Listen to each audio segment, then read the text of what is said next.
Alhamdulillahi ala ihsani wa syukru lahu ala taufiqihi wa amtinani. Asyhadu an la ilaha illallah wahdahu la syarika lahu ta'ziman li sya'ni. Wa asyhadu anna Muhammadan abduhu wa rasuluhu da'ila ridwani. Allahumma salli alaihi wa ala alihi wa ashabihi wa ikhwani.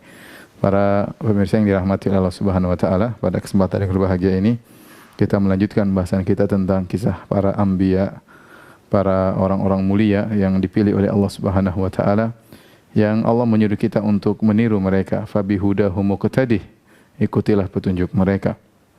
Dan pada kesempatan yang berbahagia ini kita akan menyampaikan tentang kisah Nabi Ishaq alaihissalam dan juga anaknya Yakub alaihissalam,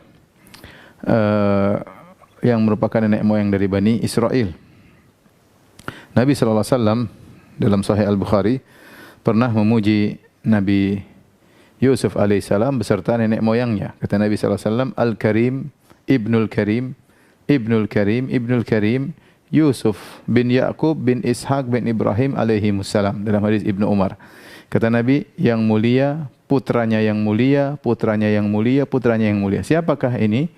Ternyata maksudnya Nabi adalah Yusuf alaihissalam, putranya Yakub alaihissalam, bin Yakub, kemudian bin Ishaq, bin Ibrahim. Ya. Yang keempat Nabi ini disebut dengan orang-orang yang mulia. Subhanallah, silsilah para nabi, mulai dari Nabi Ibrahim, kemudian Ishaq, kemudian Yakub, kemudian Nabi Yusuf alaihissalam. Berbeda dengan Nabi Muhammad SAW, ya, Nabi Ibrahim, kemudian Ismail, kemudian jauh baru kemudian muncul Nabi Muhammad SAW. Adapun kisah Nabi Ishaq alaihissalam, maka kita tidak dapati banyak penyebutannya dalam Al-Quran secara detail, tidak ada, kecuali hanya sebutan sedikit-sedikit. Hanya kita tahu bagaimana kisah kelahiran Nabi Ishaq, sebagaimana pernah kita sebutkan dalam kisah Nabi Lut alaihissalam atau Nabi Ibrahim alaihissalam, di mana Ishaq lahir dari kedua orang tua yang sudah sangat tua. Ibrahim alaihissalam sudah sangat tua dan ibunya Sarah tua lagi mandul. Ya, makanya waktu kata malaikat, fabasyarnahu bi Ishaq wa mi wara'i Ishaq Yaqub. Kata Allah, maka kami memberi kabar gembira kepada istrinya, fabasyarnaha bi Ishaq. Yaitu kami beri kabar gembira kepada Sarah bahwa dia akan punya anak namanya Ishaq. Wa mi wara'i Ishaq Yaqub, dan setelah Ishaq dia punya anak lagi namanya Yakub, yaitu anaknya Ishaq Yakub. Ini kabar gembira luar biasa bahwasanya dia akan punya anak Ishaq, dan Ishaq ini akan punya anak namanya Yakub. Makanya dia mengatakan, ya wailata a'alidu wa ana ajuzun wa hadza ba'li syaikha. Ya, kemudian Sarah berkata, bagaimana caranya saya bisa melahirkan sementara saya sudah sangat tua, kemudian suami saya juga Ibrahim sudah sangat tua, ya, tetapi ini sangat mudah bagi Allah Subhanahu wa taala. Maka akhirnya lahirlah Ishaq dari dua pasangan yang sudah sangat tua, ya. Ibrahim mungkin sudah 100, ya. Sarah juga mungkin sudah menopause, sudah juga 90-an dan sekitar itu, ya. Tapi subhanallah, lahirlah Ishaq, seorang nabi yang sangat mulia. Dan Ishaq, ya, subhanallah, adalah anugerah dari Allah Subhanahu wa taala kepada Ibrahim, ya. Makanya Allah berfirman, falamma i'tazalahum ma ya'buduna min dunillah, tatkala Ibrahim meninggalkan kaumnya dan meninggalkan berhala-berhala yang mereka sembah, bahkan dia meninggalkan ayahnya, meninggalkan kampung halamannya, meninggalkan keluarganya. Kata Allah, wahabna lahu Ishaq wa Yaqub, maka kami anugerahkan kepada Ibrahim, ya wahabna, yaitu anugerah, kami menganugerahkan kepada Ibrahim Ishaq dan Yaqub. Wa kullan ja'alna nabiyya, dan kami jadikan keduanya sebagai seorang nabi. Kata para ulama, ini akibat Ibrahim meninggalkan kampung halamannya, keluarganya, ayahnya karena Allah, maka Allah ganti dengan keluarga yang baru, yaitu anak yang saleh Ishaq dan cucunya Yakub yang juga sangat saleh. Yang kata Allah, wa kullan ja'alna nabiyya, keduanya kami jadikan sebagai seorang nabi, ya. Kemudian juga dalam ayat yang lain, ketika malaikat datang kepada Ibrahim dan bertemu dengan istrinya Sarah, kata Allah, inna nubashiruka bi gulamin alim. Malaikat berkata kepada Sarah atau kepada Ibrahim, inna nubashiruka bi gulamin alim. Sungguhnya kami beri kabar gembira kepada engkau wahai Ibrahim tentang putramu yang seorang alim, yaitu Ishaq. Para ulama mengatakan maksudnya Ishaq. Ya, dalam ayat yang lain, wa basyaruhu bi gulamin alim. Maka para malaikat beri kabar gembira kepada Ibrahim tentang putranya, yaitu Ishaq, yang disifati dengan alim, yaitu Ishaq memiliki ilmu yang luar biasa. Maka dia khususkan dengan alim. Kalau Ismail halim ya. Ismail diberi sifat dengan halim, itu penyabar. Kemudian adapun Ishak diberi sifat dengan alim ya. Berarti dia punya keistimewaan dari sisi ilmu. Itulah Nabi Ishak alaihissalam. Kemudian kata Allah Subhanahu wa taala, "Wa barakna alaihi wa ala Ishaq wa min dzurriyyatihima muhsinun wa zalimun li nafsihi mubin." Kami pun beri keberkahan atas Ibrahim dan juga atas Ishak, dan dari keturunan keduanya ada yang baik dan ada yang buruk ya. Allah mengabarkan bahwasanya Ibrahim punya anak Ishak. Dari Ishak akan banyak keturunan. Kemudian muhsinun wa zalimun li nafsihi mubin. Ada keturunan yang baik, ada keturunan yang buruk. Ini sering saya sampaikan bahwasanya tidak semua keturunan para anbiya berarti orang-orang saleh ya. Tidak. Allah sendiri telah mengabarkan dalam surat Shafat, ya wa min dzurriyyatihima, di antara keturunan keduanya Ibrahim dan Ishak, muhsinun, ada yang baik, wa zalimun li nafsihi mubin, dan ada yang zalim, berbuat maksiat, ya pelaku maksiat ya. Karena yang maksum cuma para nabi, adapun keturunannya maka tidak. Ini sekilas tentang Nabi Ishak alaihissalam yang ceritanya tidak ada dalam Al-Quran. Ya, ceritanya ada di dalam Bible, dalam perjanjian lama. Nanti akan kita singgung. Kemudian kita berlanjut pada anaknya, seorang hamba yang mulia, Nabi Yakub alaihissalam. Nabi Yakub alaihissalam. Nabi Yakub lebih banyak disebutkan dalam Al-Quran daripada Ishak. Terutama tatkala kisah Nabi Yakub bersama putranya Yusuf alaihissalam. Dan juga saudara-saudaranya Yusuf. Nanti akan kita bahas secara khusus tentang kisah Nabi Yusuf alaihissalam. Di situ disebutkan Yakub berulang-ulang. Allah menyebutkan Nabi Yakub dengan banyak pujian. Di antaranya Nabi Yakub dipuji oleh Allah karena dia menunaikan nazarnya. Dalam surat Ali Imran ayat 93, Allah berfirman, "Kullu ta'ami kana halal li bani Israil illa ma harrama Israilu ala nafsihi min qabli an tunazzala at-Taurat. Fa'tu bit-Taurati fatluha in kuntum shadiqin." Kata Allah, seluruh makanan tadinya halal bagi Bani Israel. Seluruh makanan tadinya halal bagi Bani Israel, kecuali makanan yang diharamkan Israel atas dirinya. Israel ini maksudnya Yakub. Israel maksudnya Yakub. Dan Allah menyebutkan Nabi Yakub dengan nama Israel dalam dua ayat. Pertama ayat ini, ya surat Ali Imran, ya. Kemudian ayat yang kedua dalam surat Maryam, ya di mana Allah Subhanahu wa taala sebutkan juga dengan nama Israel ya. Nanti akan kita sebutkan makna dari Israel. Tapi intinya ini adalah Allah Subhanahu wa taala sebutkan bahwasanya Israel di antara kemuliaannya dia menunaikan nazar. Jadi ayat ini turun bagaimana? Kata ahli tafsir di antaranya Syekh Abdurrahman bin Nasir As-Sa'di rahimahullahu taala, bahwasanya orang-orang Yahudi mereka mengingkari Nabi Isa. Orang Yahudi kan pengikut Yakub alaihissalam. Bani Israel itu anak-anaknya Yakub. Kemudian mereka mengingkari Nabi Isa. Kenapa? Karena Nabi Isa datang dengan nasakh. Nabi Isa datang merubah hukum-hukum. Uhilla lakum ma hurrima alaikum. Aku menghalalkan bagi kalian wahai orang-orang Bani Israel yang dulu diharamkan bagimu, bagi kalian. Mereka protes, kata mereka tidak ada, Taurat enggak bisa terima nasikh dan mansukh, enggak ada namanya mansukh. Sementara Isa bin Maryam datang ingin merubah isi Taurat, maka mereka tidak terima.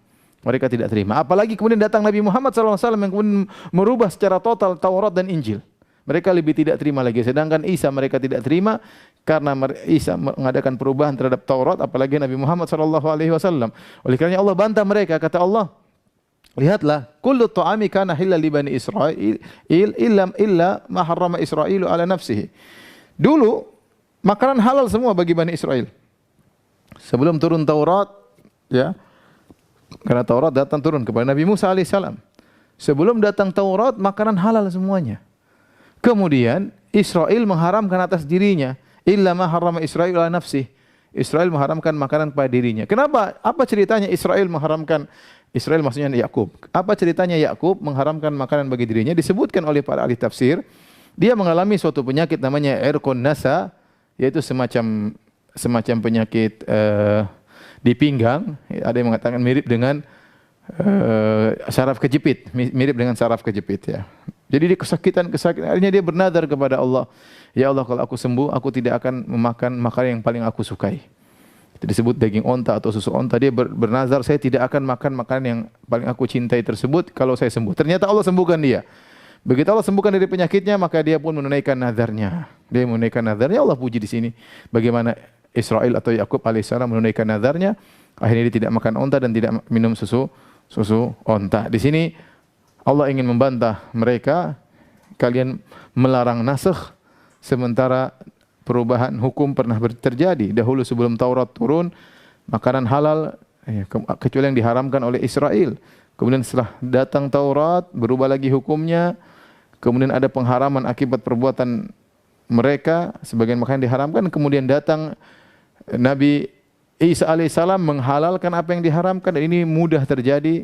Ini aturan Allah. Kemudian datang Muhammad sallallahu alaihi wasallam memberi aturan baru, enggak ada masalah. Ini bukan alasan bagi kalian untuk menolak Nabi Muhammad atau menolak Nabi Isa alaihissalam. Kemudian di antara sifat yang Allah sebutkan tentang Nabi Yakub, Allah sebutkan Nabi Yakub adalah orang yang memiliki ilmu. Dalam surat Yusuf kata Allah, "Wa innahu ladzu ilmin lima 'allamnahu walakinna aktsaran nasi la ya'lamun." Sungguhnya Yakub itu adalah pemilik ilmu. Lima 'allamnahu, dengan ilmu yang telah kami ajarkan kepadanya. Jadi Allah mengajarkan ilmu kepada Nabi Yakub alaihissalam. Walakinna aktsaran nasi la ya'lamun, akan tapi kebanyakan orang tidak mengetahuinya. Kemudian di antara sifat Yakub di antara para nabi yang selalu mengingat akhirat. Allah berfirman ya dalam surat Shad, "Wadhkur ibadana Ibrahim wa Ishaq wa Yaqub ulil aidi wal absar." Dan ingatlah hamba-hamba kami Ibrahim, Ishak dan Yaqub yang mereka memiliki ulil aidi, memiliki perbuatan-perbuatan yang besar, wal absar, memiliki ilmu. Kata Allah, "Inna akhlasnahum bi khalisatin dzikrad dar." Kami mengkhususkan mereka dengan suatu perangai yang mulia, yaitu apa? Dzikrad dar, mereka senantiasa ingat akhirat. Apa maksudnya? Ya, kata para ulama, di antaranya Al-Qurtubi, yaitu mereka selalu mengingat akhirat dan mereka semangat untuk menuju akhirat dan mereka mengingatkan manusia untuk akhirat. Ini ciri Ibrahim, Ishak dan Yakub. Makanya setelah itu Allah berfirman, "Wa innahum indana laminal mustafainal akhyar." Dan sungguhnya mereka ini Ibrahim, Ishak dan Yakub di sisi kami termasuk orang-orang yang pilihan, orang-orang terbaik. Orang terbaik pilihan. Ingat ya, saya bicara tentang Yakub khususnya. Dia adalah hamba pilihan. Pilihan dari Allah Subhanahu wa taala. Minal mustafainal akhyar, pilihan terbaik. Kemudian selalu ingat akhirat. Bahkan mengingatkan orang kepada akhirat. Itu di antara ciri Nabi Yakub alaihissalam. Kemudian di antara ciri menakjubkan Nabi Yakub alaihissalam, beliau selalu mengeluhkan kesedihannya kepada Allah dan bersabar dengan ujian. Jadi ini akan kita jelaskan dalam kisah Nabi Yusuf alaihissalam. Namun di antaranya ya, ketika Yusuf hilang, nanti akan disampaikan dalam kisah Nabi Yusuf. Kemudian putranya juga Binyamin tertahan di Mesir. Maka kata Allah, "Wa tawalla anhum wa qala ya asafa ala Yusuf." Maka dia pun berpaling dari anak-anaknya yang mengabarkan bahwasanya Binyamin tertuduh pencuri, kemudian ditangkap di Mesir. Maka dia pun ingat kepada anaknya Yusuf yang hilang. Wa biyaddat ainahu minal huzni, sampai begitu sedih yang luar biasa. Sampai matanya memutih, kata para ulama, hitamnya hilang jadi putih, itu jadi buta. Nabi Yakub jadi buta. Fahuwa kadhim, maka dia pun menahan ya, kesedihannya. Qalu tallahi tafta'u tadhkuru Yusufa hatta takuna haradan aw takuna minal halikin. Maka anak-anaknya mencela Yakub. Anak-anaknya mencela Yakub. Anak-anaknya berkata, "Wahai ayahanda, engkau ya mengidap penyakit berat. Selalu ingat Yusuf sampai kau sakit, sampai kau hampir mati." Anak-anaknya mencela dia karena ingat Yusuf terus. Apa kata Yakub? Qala innama ashku bathi wa huzni ila Allah. Sungguhnya aku hanya mengadukan ya ashku bathi wa huzni. Bath dan huzn hanya kepada Allah. Apa bedanya bath dengan huzn? Jadi kata Nabi Yakub, perhatikan, innama ashku bathi wa huzni ila Allah. Aku hanya mengadukan al-bath dan huzn kepada Allah semata. Aku tidak mengadukan kepada manusia. Makanya dia mengatakan fasabrun jamil. Apa sabrun jamil? Itu kesabaran tanpa memberikan keluhan kepada manusia. Orang sabar. Kalau orang sabar tapi ngeluh kepada manusia itu bukan sabrun jamil. Sabrun jamil itu kesabaran yang kosong dari curhat kepada manusia. Kalau orang dikatakan sabrun jamil, tidak curhat kepada manusia. Ini itu tingkatan tidak semua orang bisa melakukannya. Nah, Yakub alaihissalam dia mengatakan, "Innama ashku bathi wa huzni ila Allah." Sungguhnya aku hanya mengadukan bath dan huzn kepada Allah. Apa makna bedanya bath dengan huzn? Ada dua pendapat secara umum di kalangan para ahli tafsir. Sebenarnya ahli tafsir mengatakan al-bath, mereka sepakat al-bath tingkatannya lebih tinggi daripada huzn. Al-bath itu adalah kesedihan yang parah. Tapi mereka memiliki dua pendapat. Pendapat pertama, Al-bath, ini pendapat Ibnu Ashir, Tahir Ibnu Ashir dalam kitabnya Tahrir wa Tanwir, maksudnya al-bath adalah kesedihan berkaitan dengan kekhawatiran keburukan. Jadi ketika Yusuf alaihissalam hilang, dibuang oleh kakak-kakaknya, senantiasa Yakub alaihissalam khawatir, bagaimana putraku nanti, gimana dia masih kecil, sekarang nasibnya bagaimana, apakah jadi apa, itu selalu dia pikirkan semenjak Yusuf hilang. Itu namanya al-bath, itu memikirkan kekhawatiran buruk menimpa yang dia sayangi. Adapun huzni, kesedihanku, maksudnya kesedihanku dengan berpisah dari Yusuf. Jadi pada Yakub terkumpulkan dua, al-bath wal huzn. Al-bath, al-huzn yaitu kesedihan berpisah dari Yusuf yang putranya sangat dia cintai. Kemudian al-bath yaitu kesedihan yang berkaitan dengan kekhawatiran apa yang akan menimpa putraku sementara dia masih kecil, dibuang oleh kakak-kakaknya. Bagaimana nasibnya? Ini selalu dipikirkan oleh Yusuf. Maka dia mengatakan, innama ashku bathi wa huzni ilallah. Aku hanya mengeluhkan kesedihanku dan kekhawatiranku kepada Yusuf hanya kepada Allah. Aku tidak ngomong sama kalian. Ini pendapat pertama. Pendapat yang kedua, dan ini pendapat banyak ulama, di antaranya disebutkan oleh Asy-Syaukani rahimahullahu taala, al-bath adalah kesedihan, puncak kesedihan. Jadi kalau al-huzn itu kesedihan yang orang bisa tahan. Al-bath dalam bahasa Arab, al-bath itu artinya menyiarkan. Makanya kalau kita nonton TV ada live tulisannya al-bath al-mubashir. Kalau kita kan live. Kalau dalam TV Arab tulisannya al-bath al-mubashir, itu siaran langsung. Al-bath itu menyiarkan. Bahasa Indonesia artinya al-bath menyiarkan. Tatkala kesedihan sudah memuncak, seorang tidak kuat untuk menahan kesedihan yang sangat parah dan dia ingin menyiarkan, itu namanya al-bath. Oleh karenanya al-bath adalah puncak kesedihan yang seorang tidak kuat untuk menahannya dan harus dia sampaikan ke orang lain. Dan itu maksudnya dia harus curhat. Kalau dia enggak curhat dia susah, dia harus curhat. Nah, kesedihan yang sampai pada tingkatan curhat harus dia curhatkan, itu namanya al-bath. Tetapi Yakub alaihissalam, innama ashku bathi wa huzni ilallah. Aku hanya menyampaikan kesedihanku yang kecil, kesedihanku yang besar, kesedihanku yang merana, semuanya aku hanya keluhkan kepada Allah. Sabrun jamil. Dia tidak pernah mengeluhkan kepada manusia. Dan ini contoh menakjubkan dari Nabi Yakub alaihissalam. Ya. Untuk bayangkan Nabi Yakub alaihissalam, ya, dipisahkan dari anaknya Yusuf, ya, sekitar 80 tahun. Kata Hasan al-Basri, saya bacakan perkataan Hasan al-Basri.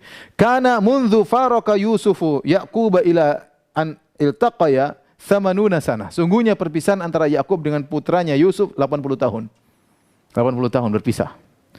Lam yufarik fil huznu lam yufarik al-huznu qalbahu.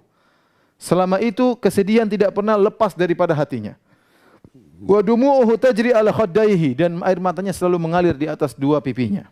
Wa ma ala wajhil ardi abdun ahabba ila Allahi min Yaqub. Padahal di atas muka bumi tidak ada hamba yang paling dicintai oleh Allah seperti Yakub. Apa kata Hasan al-Basri? Menakjubkan. Perhatikan ini. Faedah luar biasa.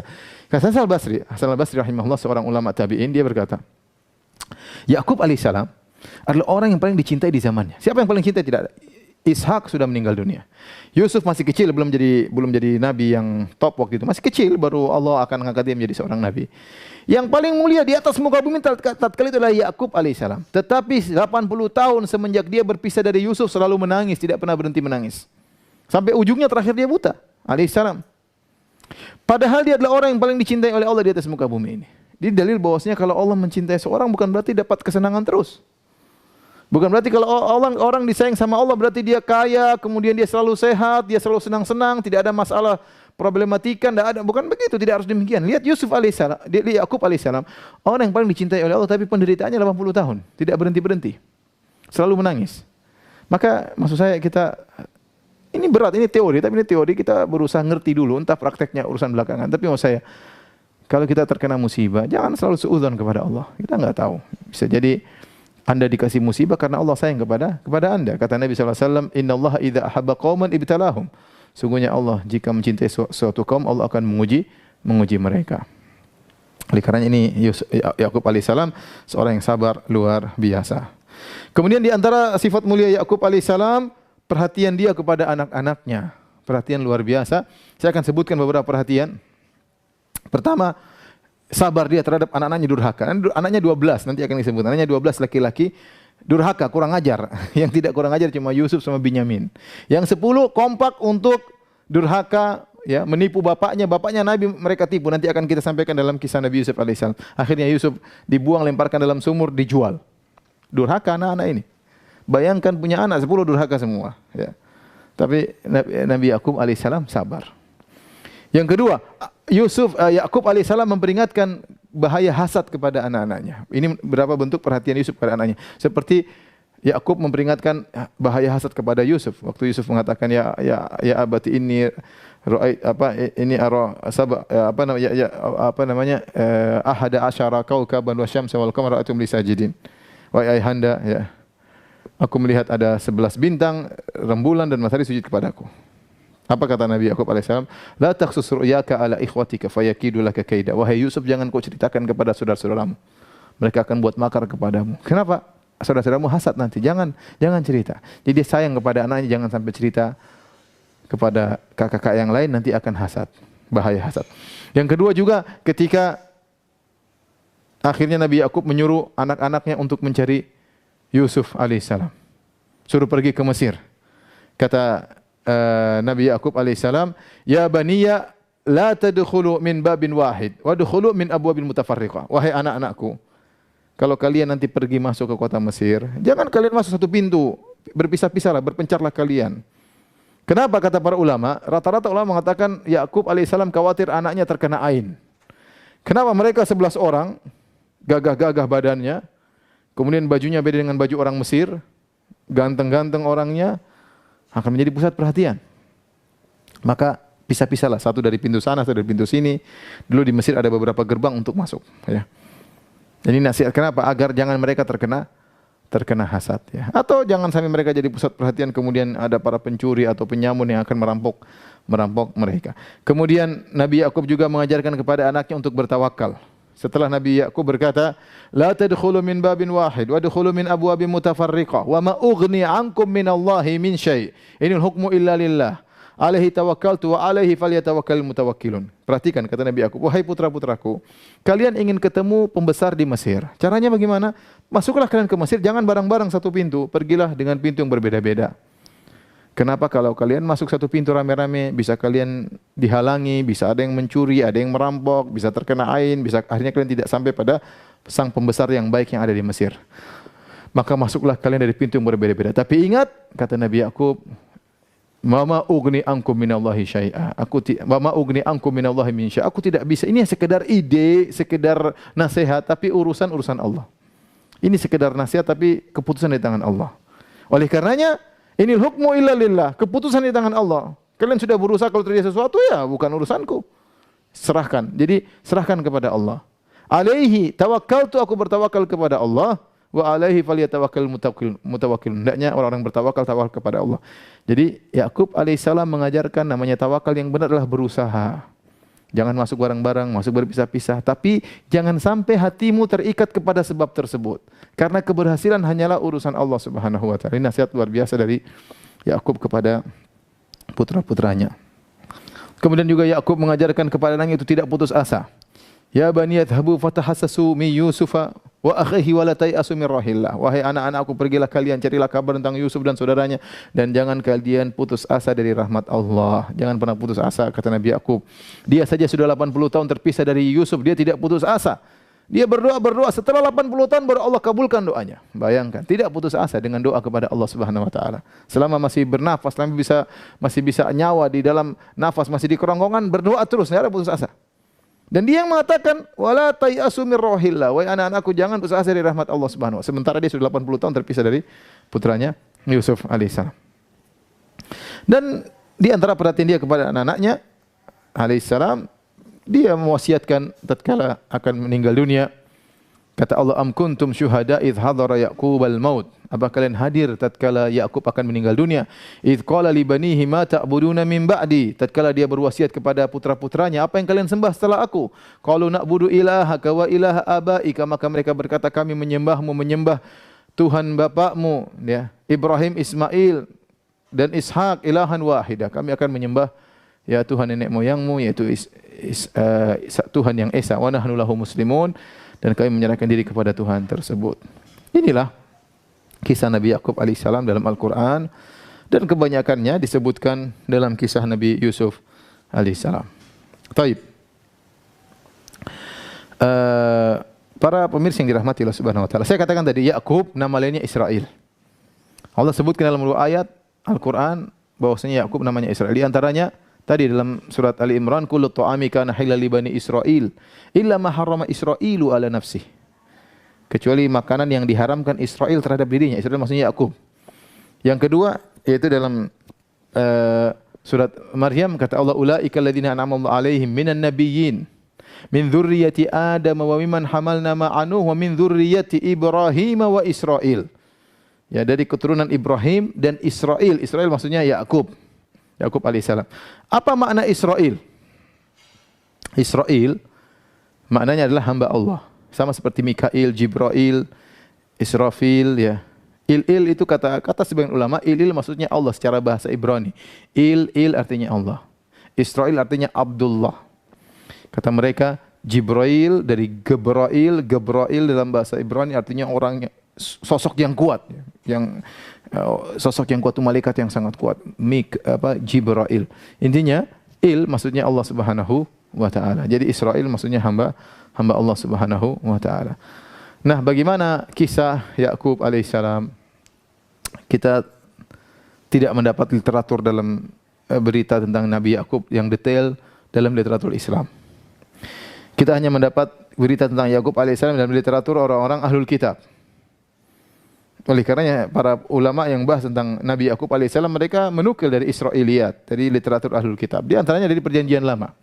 Bahkan cerita tentang Yakub dinukil secara total yaitu dinukil dengan nukilan yang panjang oleh Ibnu Katsir rahimahullah dalam kitabnya Qasasul Anbiya. Itu diambil dari Perjanjian Lama. Namun kita tahu ceritanya aneh.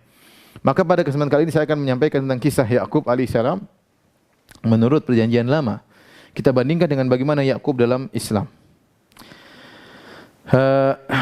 Para pemirsa yang dirahmati Allah Subhanahu wa taala. Jadi disebutkan dalam literatur Israiliyat dalam Perjanjian Lama, setelah Nabi Ibrahim dianugerahi oleh Ismail dengan pernikahannya dengan Hajar, kemudian Hajar akhirnya mengungsi dibawa ke Mekah. Maka setelah itu 14 tahun kemudian atau 13 tahun kemudian lahirlah Ishak. Kemudian Ishak menikah dan punya anak dua, namanya Isu atau Al-Is dengan Yakub. Ishak punya anak namanya Al-Isu dan Yakub, dan istrinya namanya Ribqah atau dalam literatur Islam namanya Rifqah. Istri namanya Ribqah. Hingga Isu hobinya berburu dan dia pandai berburu. Adapun Yakub sering di rumah membantu ibunya. Oleh karena ibunya sangat sayang kepada Yakub. Ingat, ini literatur Perjanjian Lama, bukan hadis yang sahih. Saya ingin menyampaikan dalam Perjanjian Lama, ya. Sehingga tiba saatnya Ishak ingin memberikan keberkatan atau kenabian kepada putranya yang paling sulung, yaitu Isu. Jadi Isu lebih kakak, Yakub adiknya. Saya bacakan ceritanya dalam Perjanjian Lama. Ketika Ishak sudah tua dan matanya telah kabur, sehingga ia tidak dapat melihat lagi, dipanggillah Isu, anak sulungnya. Serta ia berkata kepada anaknya, "Anakku." Sahut anaknya, "Ya Bapak." Berkatalah Ishak, "Lihat aku sudah tua. Aku tidak tahu bila hari kematianku, kapan hari kematianku, aku mau mati intinya. Maka sekarang ambillah senjatamu, tabung panahmu dan busurmu, pergilah ke padang dan burulah bagiku seekor binatang. Olahlah bagiku makanan yang enak dari binatang tersebut seperti yang aku sukai. Sesudah itu bawalah kepadaku supaya aku makan, agar aku memberkati engkau sebelum aku mati." Jadi dia merasa dia akan mati, dia suruh anaknya Isu untuk berburu makan makanan enak, dari setelah itu baru dia kasih keberkahan agar Isu menjadi nabi. Rupanya ibunya Ribka mendengarkannya, istrinya Ishak, yaitu ibunya Isu dan ibunya Yakub dengar. Ketika Isu berkata kepada anaknya, Ribka mendengarkannya. Setelah Isu pergi ke padang memburu seekor binatang untuk dibawanya kepada ayahnya, berkatalah Ribka kepada Yakub anaknya. Ribka sayang kepada Yakub si bungsu. "Telah ku dengar ayahmu berkata kepada Isu kakakmu, bawalah bagiku seekor binatang buruan dan olahlah bagiku makanan yang enak supaya ku makan dan supaya aku memberkati engkau di hadapan Tuhan sebelum aku mati. Maka sekarang anakku, dengarkanlah perkataanku. seperti yang kuperintahkan kepadamu. Pergilah ke tempat kambing domba kita. Ambillah dari sana 2 anak kambing yang baik, maka aku akan mengolahnya menjadi makanan yang enak bagi ayahmu seperti yang digemari. Bawalah itu kepada ayahmu supaya dimakannya agar dia memberkati engkau sebelum ia mati. Bismillah. Jadi maksudnya apa? Maksudnya Ribka karena sayang kepada si bungsu Yakub, maka dia ingin menipu bapaknya. Harusnya kenabian turun kepada kakaknya Isu.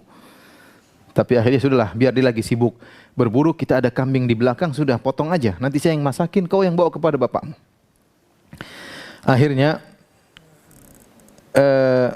Yakub berkata kepada ibunya, tapi Isu kakak aku adalah seorang yang berbulu badannya. Bagi ya ibunda, gimana aku mau ngaku sebagai Isu kakakku, sementara kakakku badannya berbulu, sedang aku kulit-kulicin, enggak ada bulunya.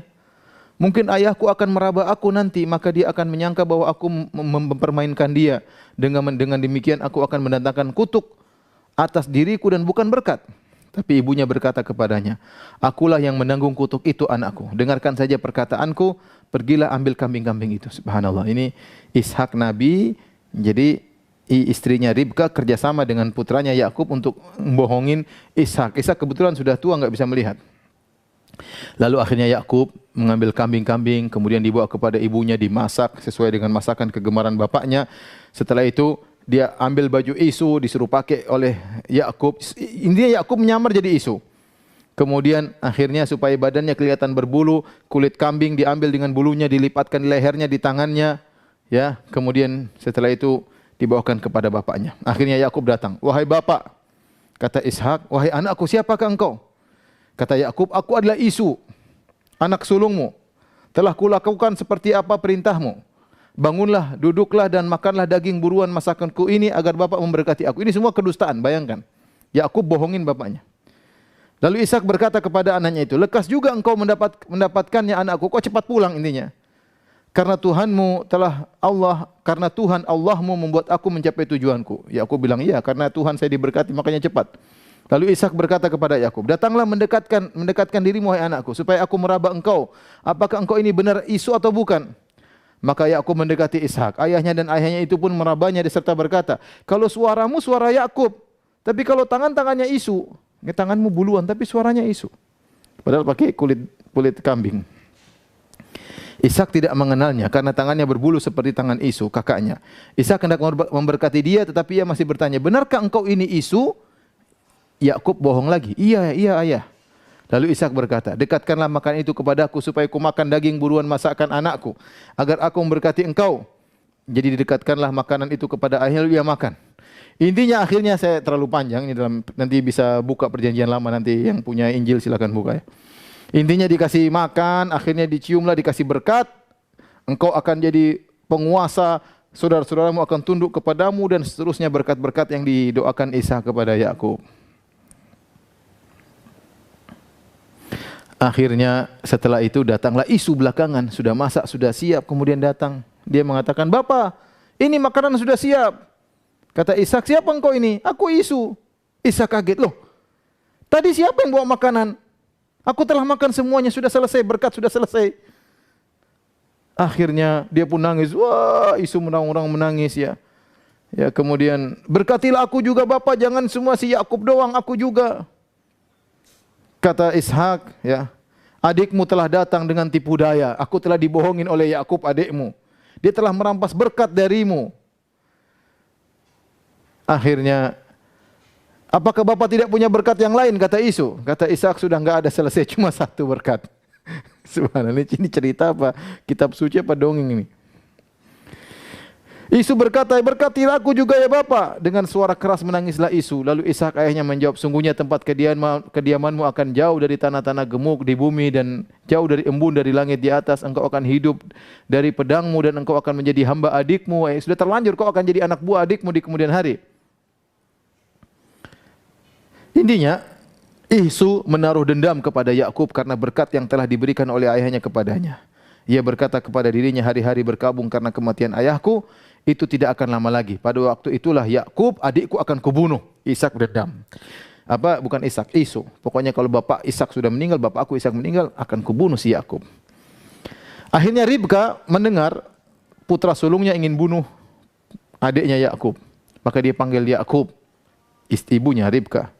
Dia berkata, "Isu kakakmu bermaksud membalas dendam membunuh engkau. Jadi sekarang anakku, dengarkanlah perkataanku, pergilah, bersiaplah engkau dan larilah kepada Laban." Laban itu saudaraku, yaitu omnya, pamannya. Ke Haran, di negeri Syam.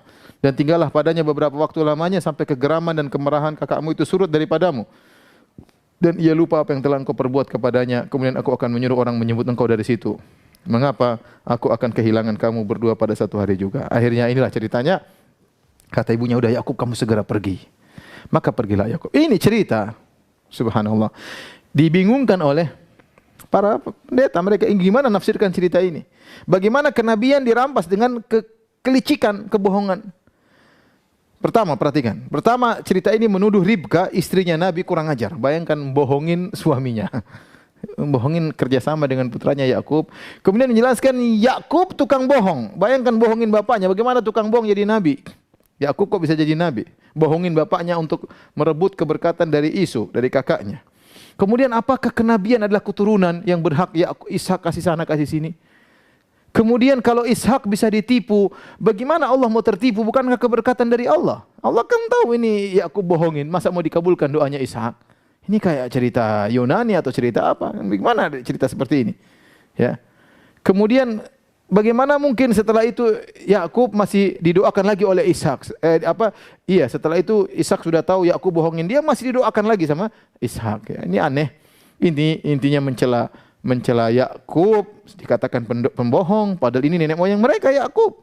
Kemudian mencela ibunya juga tukang bohong, Ribka. Kemudian mencela Ishak, masa Ishak sudah tahu anaknya bohong masih didoain lagi. Kemudian mencela Allah, bagaimana ya Ishak berdoa kemudian dikabulkan oleh Allah padahal dia sedang ditipu oleh Yakub. Ini tidak ada dalam Al-Quran seperti ini. Baik, kita lanjutkan versi mereka. Akhirnya Yakub pergi ke Haran, ketemu dengan pamannya Laban. Di sana ternyata pamannya Laban punya anak dua, namanya Lia dan Rahel. Rahel cantik bungsu, Lia kurang cantik. Akhirnya si Yakub alaihissalam, ini dalam cerita mereka, tertarik sama Rahel. Kemudian dia bilang sama omnya, "Om, saya ingin nikah sama anak om Rahel. Nah begini aja, kalau kau mau nikah, kau kerja sama saya 7 tahun. Oke. Setelah 7 tahun nikah sama Rahel, karena Rahel yang cantik. Setelah Yakub bekerja selama 7 tahun, kemudian terjadi pernikahan, kemudian disuruh masuk di kamar, intinya untuk bertemu dengan istrinya. Begitu dia ketemu, ternyata bukan Rahel, ternyata yang dikasih Lia yang kurang cantik. Akhirnya Yakub bilang, "Om gimana? Kan kita janji sama Rahel, kenapa kau kasih Lia? Rahel yang cantik, Lia kurang cantik." Apa kata omnya? Tidak, dalam adat kita enggak benar kalau adik nikah dulu sebelum kakak. Sudah kakaknya dulu. Kamu kerja lagi 7 tahun lagi supaya kamu dapat Rahel. Akhirnya Yakub kerja lagi selama 7 tahun untuk mendapat Rahel. Akhirnya dinikahi kakak beradik. Ini menurut mereka ini dulu boleh menikah Lia dan Rahel. Akhirnya Lia punya budak namanya Zilfa. Ya. Adapun Rahel punya budak namanya Bilha. Ketika menikah ternyata Lia punya anak. Akhirnya Rahel pun cemburu. Akhirnya Rahel menghadiahkan budaknya bernama Bilha kepada Yakub. Akhirnya Yakub nikahi punya anak. Akhirnya Lia pun cemburu, dia hadiahkan budaknya Zilfa kepada Yakub. Akhirnya punya anak juga. Akhirnya Yakub punya 4 istri, yaitu Lia, kemudian adiknya Rahel, kemudian budaknya Rahel yaitu Bilha, dan budaknya Lia yaitu Zilfa. Dan ini 4 dinikahi. Dari 4 ini punya anak 12. 12 anak ini disebut dengan Banu Israel.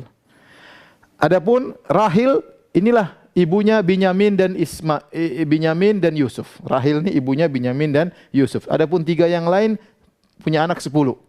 10 sisanya dari 3 ibu tersebut. Saya bacakan ini dalam Perjanjian Lama, bisa dilihat dalam kitab Kejadian 35 ayat 23 sampai 27.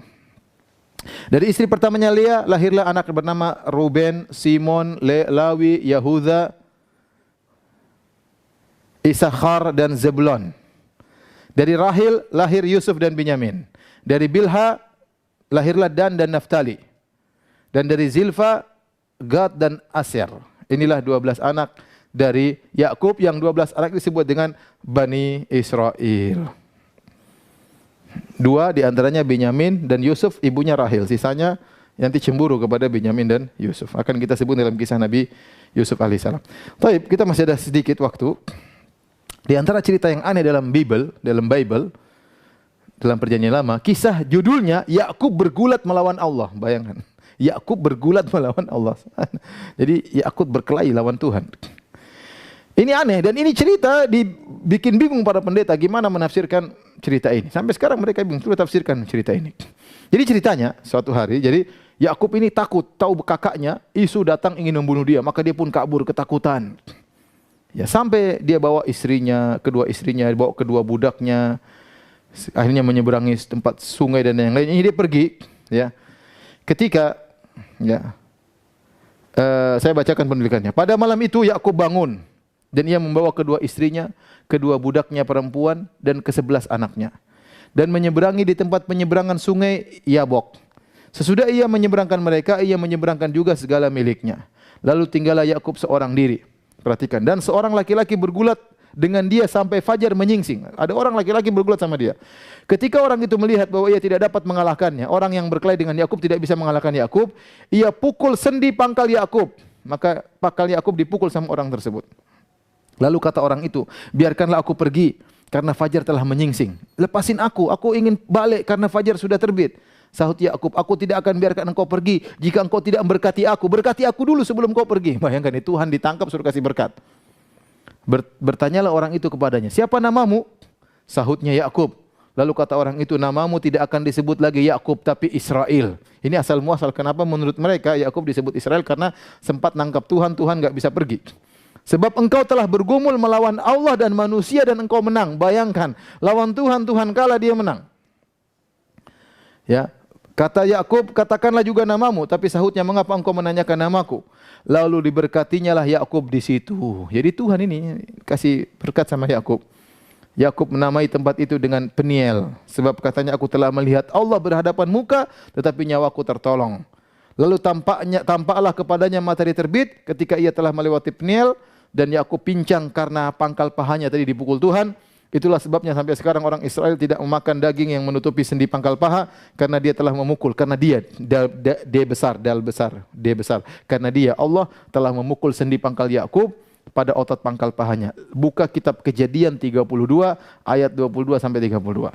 Lihat, ini kisah Tuhan kalah gelut sama Nabi Yakub alaihissalam.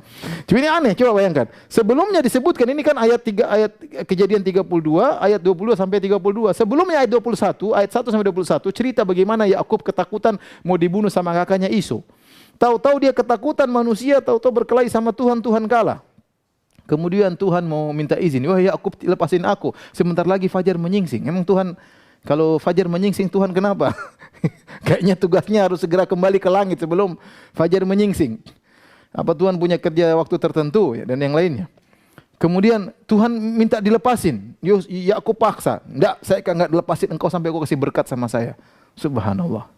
Tuhan dipaksa sama Yakub alaihissalam. Ya. Terus apa fungsinya Allah menceritakan kisah ini dalam Perjanjian Lama di Taurat? Apa membanggakan bahwasanya hambanya yang pernah dia ciptakan pernah mengalahkan dia. Intinya, kisah ini membuat rahib dan para pendeta Nasrani kebingungan menghadapi teks ini. Mereka harus menafsirkan dengan banyak penafsiran, dengan banyak pentakwilan, ya. Mereka bingung, ya. Ya. Kita coba bayangkan tadi tentang Yakub alaihissalam yang kita sebutkan dalam versi Al-Quran, yang saleh, penyabar, ya, jujur, bertakwa. Adapun Yakub versi Injil tadi apa? Penipu, nipu kakaknya. Kemudian semacam-macam. Gimana cerita Nabi Yakub alaihissalam seperti itu, ya. Kemudian Yakub akhirnya meninggal dunia setelah bertemu dengan anaknya, setelah pisah dengan Yakub, kemudian bertemu dengan Yakub, kemudian akhirnya bertemu dengan Yusuf, setelah itu kemudian dia meninggal dunia alaihissalam. Demikian saja para pemirsa yang dirahmati Allah Subhanahu wa taala, kisah tentang Nabi Yakub alaihissalam. Kita bersyukur dan memuji Allah Subhanahu wa taala atas anugerah Islam, anugerah kita membaca Al-Qur'an, anugerah kita mengetahui bagaimana kisah para anbiya, para nabi yang menakjubkan versi Islam. Sementara kita sedih melihat bagaimana kisah para nabi yang sudah saya sebutkan dari awal versi Bible. Mulai dari Nabi Adam, kisahnya aneh, kemudian nabi-nabi yang lain juga, Nabi Lut, kemudian sekarang Nabi Yakub, ya. Dan demikian mereka akan menceritakan kisah-kisah para nabi dengan kisah-kisah yang aneh. Kita bersyukur bahwasanya kita di Islam ini bukti bahwasanya tuduhan mereka bahwasanya Muhammad hanya mencuplik daripada Taurat dan Injil itu tidak benar, karena Nabi Muhammad SAW adalah ummi, tidak bisa baca, tidak bisa tulis, dan kemudian ceritanya beda. Ceritanya beda, ya. Islam menceritakan, Al-Quran menceritakan Nabi dengan luar biasa, ya. Sementara mereka menceritakan para Nabi dengan kisah yang terkadang konyol yang sudah kita ceritakan berulang-ulang. Demikian apa yang bisa saya sampaikan. Subhanakallah bihamdik, asyhadu an la ilaha illa anta, astaghfiruka wa atubu ilaik. Assalamualaikum warahmatullahi wabarakatuh.